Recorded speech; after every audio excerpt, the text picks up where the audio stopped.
চৈত্রের কাঠফাটা গরম এই মুহূর্তে নেই, কিন্তু রাজ্য রাজনীতির যে পারদ তা ক্রমশ চড়ছে।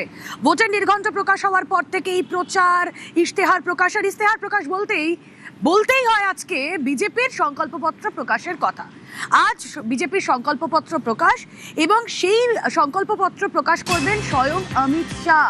এই শাহী সংকল্পপত্রে কি কি থাকবে দেখুন, বেশ কিছু জিনিস তার দিকে নজর রাখা হয়েছে, এবং অমিত শাহ যে টুইট করেছেন এর আগেই, এই সংকল্পপত্র প্রকাশের আগেই, সেখানে বর্তমান রাজ্য সরকারের কোট আনকোট তিনি লিখছেন যে বর্তমান রাজ্য সরকারের সন্ত্রাসের যে রাজত্ব তা থেকে মুক্তি পেতে দিশা দেখাবে এই সংকল্পপত্র। এই বিষয়ে আরো বিস্তারিত কথা বলি, প্রতিনিধি অভিজিৎ চন্দ্র রয়েছেন সঙ্গে। অভিজিৎ, বিজেপির সংকল্পপত্র প্রকাশ, 7টা ইস্যু রয়েছে, বেশ কিছু জায়গায় জোর দেওয়া হয়েছে, সেই জায়গাগুলো কি?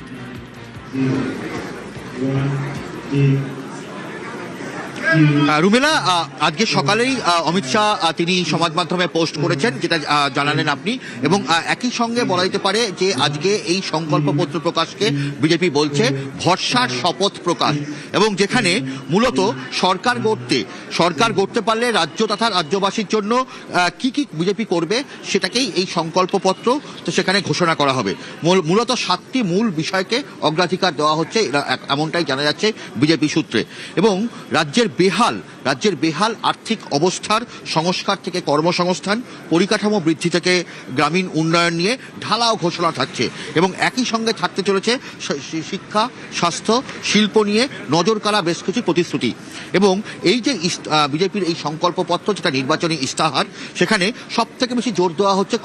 অভিজিৎ, এই ইস্যুগুলো নিয়েই কথা বলবো। এই মুহূর্তে আমরা দর্শকদের যে ছবি দেখাচ্ছি, বিমানবন্দরে এসে পৌঁছেছেন অমিত শাহ, কেন্দ্রীয় স্বরাষ্ট্রমন্ত্রী অমিত শাহ। এর আগেও তিনি ভোটের আগে বঙ্গ সফর করেছেন, কিন্তু এবারের বঙ্গ সফর অত্যন্ত সিগনিফিকেন্ট। এই বঙ্গ সফরেই বিজেপির সংকল্পপত্র প্রকাশ হবে। বিধানসভা নির্বাচনের আগে বিজেপির ইশতেহার, বিজেপির সংকল্পপত্র প্রকাশ, অমিত শাহ সেখানে থাকবেন। তারপরে তার জনসভা রয়েছে, তার পদযাত্রা রয়েছে, সেই দিকে তো আমাদের নজর থাকবে। কিন্তু ছবি যা দেখছেন, এই মুহূর্তে বিমানবন্দরে এসে পৌঁছেছেন অমিত শাহ, আর কিছুক্ষণের মধ্যে বিজেপি সংকল্পপত্র প্রকাশ। বিমানবন্দরের ছবি আপনাদেরকে দেখাচ্ছি, কথা বলবো। সেখান থেকে সহকর্মী সান্নিক রয়েছেন সঙ্গে। সান্নিক, দেখো, ইতিমধ্যেই বেরোলেন বিজেপি নেতা অমিত শাহ, এবং এখান থেকে বেরিয়ে নিউ টাউনের একটি 5 তারা হোটেলে তার যাওয়ার কথা রয়েছে, যেখান থেকে আজকে বিজেপির যে সংকল্পপত্র, অর্থাৎ যে নির্বাচনী ইস্তেহার, তার প্রকাশ আজকে সেখান থেকেই হবে। এবং দুপুর অবধি আজকে আপাতত কলকাতা শহরেই তিনি রয়েছেন। দুপুরবেলা ফের এই সংকল্পপত্র প্রকাশের পরই তিনি এখান থেকে ফের বেরিয়ে যাবেন। তার আগে এই মুহূর্তে যে ছবি আমরা দেখতে পেলাম, কলকাতা বিমানবন্দর থেকে বেরোলেন অমিত শাহ, নয়াদিল্লি থেকে সরাসরি কলকাতার উদ্দেশ্যে উড়ে এলেন, এবং এখান থেকে আজকে আমরা দেখেছি এর মধ্যে একাধিক কর্মসূচি অমিত শাহের ছিল। কেন্দ্রীয় স্বরাষ্ট্রমন্ত্রীর একাধিক কর্মসূচি আমরা শহরে দেখেছি। আজকেও কিন্তু কয়েক ঘন্টার জন্য বলা ভালো তিনি শহর কলকাতায় এলেন, এবং সেখানে তার যা যা কর্মসূচি রয়েছে সেগুলো তিনি করতে আপাতত এখান থেকে চলে গেলেন নিউ টাউনের উদ্দেশ্যে। বেশ, আমাদের নজর থাক সান্নিক। আবারও চলে যাব, সহকর্মী অভিজিৎ চন্দ্র রয়েছেন সঙ্গে। অভিজিৎ, রাজ্যের অর্থনীতিকে চাঙ্গা করতে ইশতেহার পত্রে, এই সংকল্প পত্রে বেশ কিছু দাওয়াই থাকবে, যে পয়েন্টগুলো তুমি বলছিলে। হ্যাঁ, প্লিজ কন্টিনিউ। নিঃসন্দেহে, এবং যেখানে রাজ্যের কর্মসংস্থানকে পাখির চোখ করার জন্য বিজেপি এই 7টি যে মূল যে অগ্রাধিকার যেটা দিচ্ছে, তার মধ্যে বেকারত্ব থাকছে। বেকারত্ব, শিল্প এবং পরিকাঠামো, এবং তার সঙ্গে দুর্নীতি ও প্রশাসন, অর্থাৎ রাজ্য সরকারের দুর্নীতি এবং প্রশাসনিক দুর্নীতি, এই দুটোকেই পাখির চোখ করা হচ্ছে। এবং তার সঙ্গে রাজ্য সরকারি কর্মচারীদের যে ডিএর দাবি, সেটাকে 7ম পে কমিশনের নিয়ম অনুযায়ী ক্ষমতায় আসলে 45 দিনের মধ্যে সেই সমস্ত দাবি, রাজ্য সরকারি কর্মচারীদের দাবি পূরণ করা হবে, এটাও প্রতিশ্রুতি দেওয়া হচ্ছে। এবং সিঙ্গুরকে শিল্প কেন্দ্র হিসাবে গড়ে তোলা, সেটাকে শিল্প ও পরিকাঠামোর মধ্যে, এবং উত্তরবঙ্গ এবং দক্ষিণবঙ্গের মধ্যে সড়ক এবং বিমানবন্দরের উন্নয়ন করা হবে। একই সঙ্গে বেকারত্বের জন্য রাজ্য সরকারের সমস্ত শূন্য পদে স্বচ্ছ নিয়োগ প্রক্রিয়া করা হবে, এবং তার সঙ্গে অনুপ্রবেশকে মূল লক্ষ্য করা হচ্ছে, অনুপ্রবেশকে গুরুত্ব দেওয়া হচ্ছে।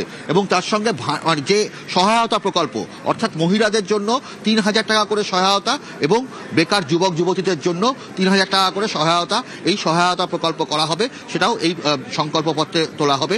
এবং এরই সঙ্গে অগ্নিবীর প্রকল্প, রাজ্যের বিভিন্ন প্রান্তে প্রত্যেক বছর রাজ্যের বিভিন্ন প্রান্তে মোট 4টি করে অগ্নিবীর নিয়োগ শিবির করা হবে, এমনটাও বলা হচ্ছে, যেখানে বেঙ্গল রেজিমেন্ট, সেনাবাহিনীতে বেঙ্গল রেজিমেন্ট তৈরির বিষয়ে সক্রিয় হবে বিজেপি পরিচালিত রাজ্য সরকার, এমন দাবিও করা হবে। বলাই যেতে পারে রাজ্যের বেকার যুবক যুবতীদের, নতুন প্রজন্মকে, রাজ্য সরকারি কর্মচারীদের, মহিলাদেরকে, তাদেরকে মূলত পাখির চোখ করে এইখানেই বিজেপি এই সংকল্পপত্র প্রকাশ করবে এবং সেখান থেকেই এই ভরসার শপথ প্রকাশ, আজকের এই নাম দেওয়া হয়েছে এই সংকল্পপত্র। এবং অমিত শাহ আর কিছুক্ষণের মধ্যেই আসবে নিউ টাউনের এই হোটেলে এবং সেখান থেকেই রাজ্য বিজেপি নেতৃত্বকে সামনে রেখে এই সংকল্পপত্র প্রকাশ করা হবে। অভিজিৎ, অমিত শাহ ইতিমধ্যেই চলে এসেছেন, আর কিছুক্ষণের মধ্যেই নিউ টাউনে সে 5 তারা হোটেলেও তিনি পৌঁছে যাবেন এবং সেখান থেকে সংকল্পপত্র প্রকাশ হবে। এরপরে এই কলকাতায় কিছু সময় থাকার পরে তার জনসভা রয়েছে আজ এবং আগামীকাল মিলিয়ে, সেই কর্মসূচিগুলো যদি আমাদের দর্শকদের একটু জানান।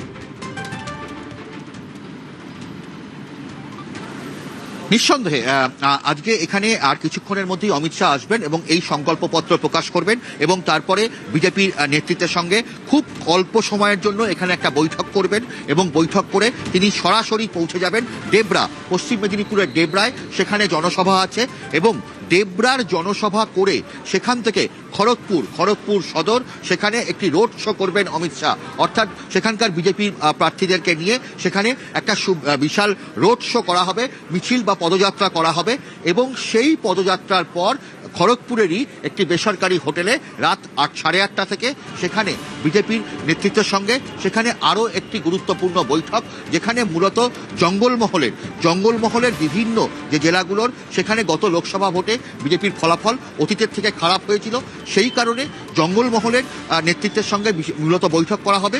পুরুলিয়া, বাঁকুড়া, পশ্চিম মেদিনীপুরের নেতৃত্বের সঙ্গে বৈঠক করা হবে, সেখানকার প্রার্থীদের কীরকম গতি প্রকৃতি সেই গোটা বিষয়টা আলোচনা করা হবে। ফলে বলা যেতে পারে একদিকে যখন এই সংকল্পপত্র ঘোষণা করা হবে, তেমনভাবেই আজকে পশ্চিম মেদিনীপুরের ডেবরায় আজ জনসভা এবং সেখান থেকে খড়গপুর সদরে নির্বাচনী পদযাত্রা বা রোড শো এবং তারপর সেখান থেকে আরেকটি বেসরকারি হোটেল, খড়গপুরের একটি বেসরকারি হোটেলে, সেখানে পশ্চিম মেদিনীপুরের নেতৃত্ব বা জঙ্গলমহলের নেতৃত্বের সঙ্গে বিশেষ বৈঠক এবং বিজেপি রাজ্য নেতৃত্বের সঙ্গেও আলাদা করে বৈঠক হবে এবং সেই বৈঠকে আগামী দিনের কর্মপদ্ধতি সম্পর্কে আরো বিস্তারিত আলোচনা হবে। তবে রুমেলা, গোটাটাতেই আমাদের নজর থাকবে। আজ ডেবরায় তিনি যাবেন, খড়গপুরেও রোড শো রয়েছে, জনসভা রয়েছে এবং দিলীপ ঘোষ খড়গপুর সদরের বিজেপি প্রার্থী, তিনি কি বলছেন এই শাহী সফর নিয়ে? শুনুন।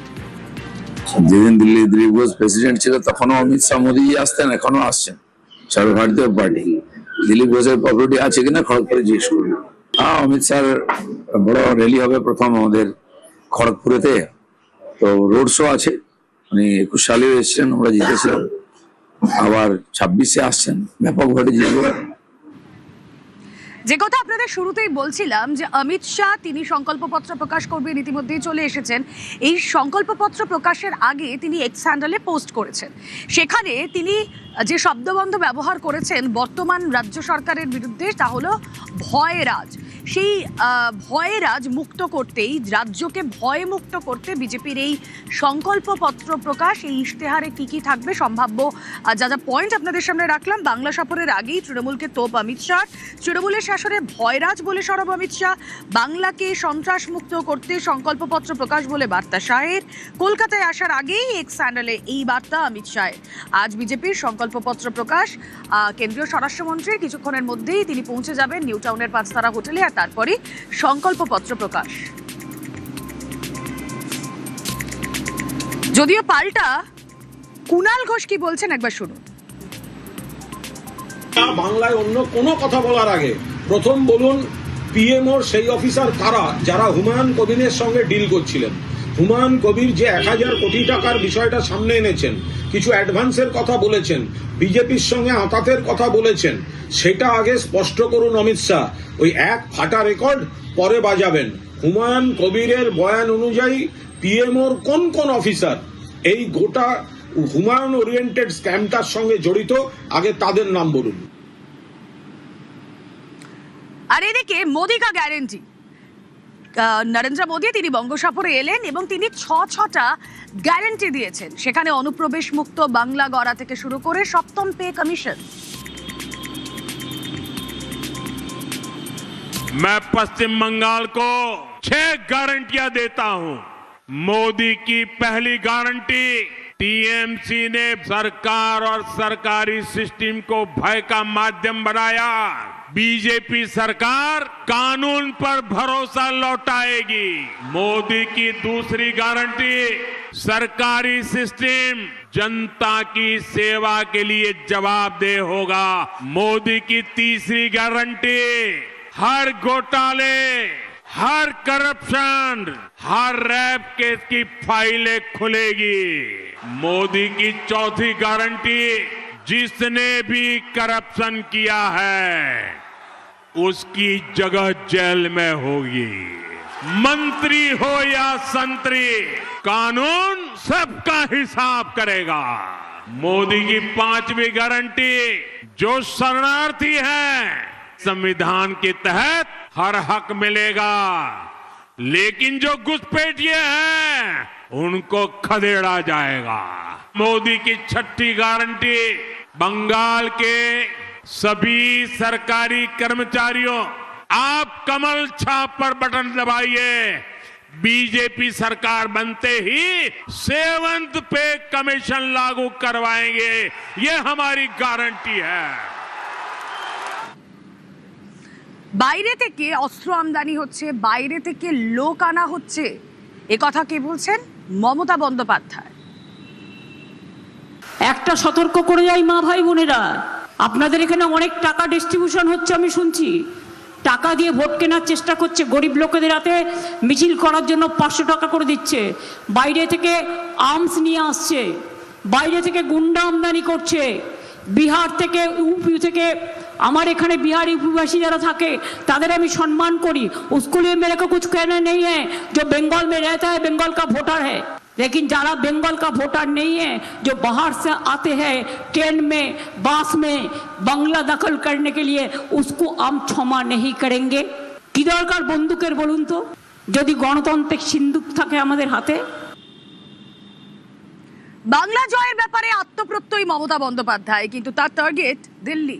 অগস্টে বিজেপির পতন, বাংলা দখল করে, বাংলা জয় করে, এরপর সরাসরি টার্গেট দিল্লি।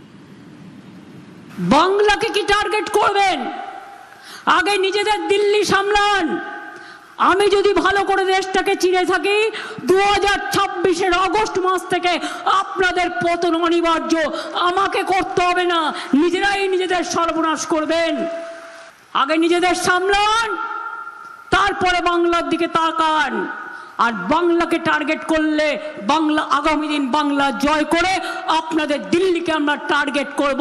আমরা দেখিয়ে দেবো আমরা স্বাধীনতায় লড়তে পারি, আমরা অপমানের বদলা নিতে পারি। ভোটবঙ্গে মমতা বন্দ্যোপাধ্যায় প্রচার ময়দানে ঝাঁপাচ্ছেন এবং আজ পশ্চিম মেদিনীপুরের দিকে আমাদের নজর থাকবে। আজ মমতা বন্দ্যোপাধ্যায়ের কর্মসূচি কি কি রয়েছে আরো বিস্তারিত আমাদেরকে জানাবেন সহকর্মী আবির ঘোষাল রয়েছেন সঙ্গে। আবির, তিনটি তার সভা করার কথা রয়েছে এবং একটি মিছিল করার কথা রয়েছে। 3টি সভা যেখানে তিনি করবেন, 3টি হচ্ছে উত্তর 24 পরগনাতে, এবং এর মধ্যে 2টি একেবারে সীমান্তবর্তী যে জায়গা সেখানে রয়েছে। এবং এই জায়গাতে এবারে ইতিমধ্যেই ভোট প্রচারের ক্ষেত্রে ভীষণ রকম ভাবে রাজনৈতিক লড়াইও চলছে, এবং বিশেষ করে এসআইআর পরবর্তী প্রক্রিয়া যে সমস্ত জায়গা থেকে নাম বাদ গিয়েছে বা যেখান থেকে আমরা দেখেছিলাম বারবার ধরে অনুপ্রবেশ সংক্রান্ত বিভিন্ন অভিযোগ বিজেপির তরফ থেকে বারবার ধরে করা হচ্ছিল, তার মধ্যে এই জায়গাগুলো রয়েছে। এবং অপরটি হচ্ছে আজকে তিনি মেদিনীপুরে একটি মিছিল করতে চলেছেন বিকেলবেলা। আজকে একই জায়গাতে মেদিনীপুর থেকে কিছুটা দূরত্বে খড়গপুরে কেন্দ্রীয় স্বরাষ্ট্রমন্ত্রী অমিত শাহর রাজনৈতিক কর্মসূচি রয়েছেন, তিনি রোড শো করবেন। ফলে সেই জায়গা থেকে অল্প দূরত্বে পশ্চিম মেদিনীপুরের মতো জায়গাতে মমতা বন্দ্যোপাধ্যায় রোড শো রয়েছে। ফলে স্বাভাবিকভাবে আজকে সেদিকেও বিশেষ করে নজর থাকবে।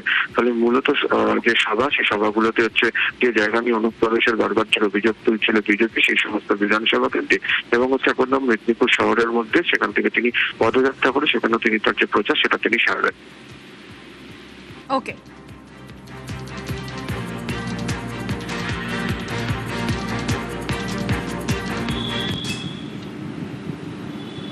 বঙ্গে অমিত শাহ শাহী সফর রয়েছে, খড়গপুর সদরেও জনসভা করবেন, রোড শো আছে। কিন্তু খড়গপুর সদরের প্রার্থী দিলীপ ঘোষ কি বললেন?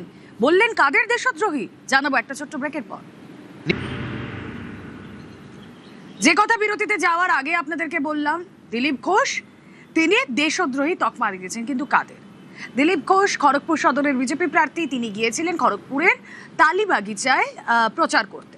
সেখানে গিয়ে তিনি বললেন এসআইআর এর নাম যাদের বাদ পড়েছে তারা আসলে দেশদ্রোহী, নির্বাচন কমিশন তাদের বিদায় ঘন্টা বাজিয়ে দিয়েছে। আর এই কথা বলেই খুব স্বাভাবিকভাবেই দিলীপ ঘোষ আবারও বিতর্ক তৈরি করেছেন। বঙ্গে অমিত শাহ, খড়গপুর সদরেও তিনি যাবেন এবং তার মাঝেই এই বিতর্ক কতটা জোরালো এই মুহূর্তে অবশ্যই তা নিয়ে প্রশ্ন রয়েছে। 91 লক্ষের পর আরো 15 লক্ষ বাদ যাবে বলে দাবি করেছেন তিনি। দিলীপ ঘোষের মন্তব্যের তীব্র নিন্দা করেছে তৃণমূল। দিলীপকে পাল্টা তোপ খড়গপুর সদরের তৃণমূল প্রার্থী। বাদ পড়া 57 লক্ষই হিন্দু বলে তোপ প্রদীপে। 26-এর ভোটে বিজেপিকে জবাবের হুঁশিয়ারি। কারো ফেরার চান্স নাই, আর যারা যাওয়ার জন্য তৈরি তাদের অন্তিম বিদায় ঘন্টা বাজছে। দিনকে দিন টাইট হচ্ছে। যত জল ছিল নিংড়ে দিয়েছে নির্বাচন কমিশন। 90 লাখ গেছে, আরো 10, 12, 15 লাখ যাবে।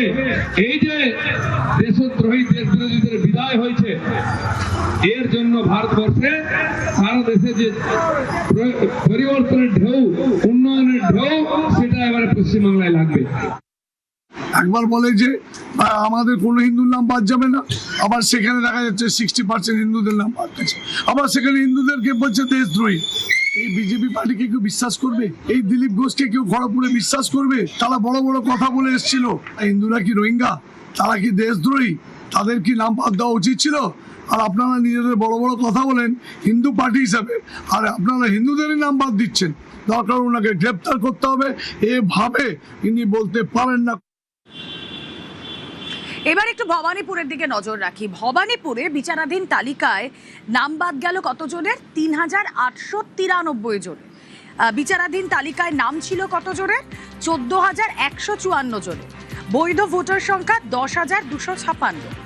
ভবানীপুরে বিচারাধীন বিচারে বাদ প্রায় 4,000-এর বেশি। ভবানীপুরে মোট 51,022 নাম বাদ। আর শুধু ভবানীপুর নয়, আমরা যদি নন্দীগ্রামের দিকে নজর রাখি তাহলে নন্দীগ্রামে বিচারাধীন বিচারে 3,461 নাম বাদ। বিচারাধীন তালিকায় নাম ছিল 10,616 জনের। বৈধ ভোটার 7,154 জন। নন্দীগ্রামে বিচারাধীন বিচারে বাদ প্রায় 3,500। মোট নাম বাদ 14,457।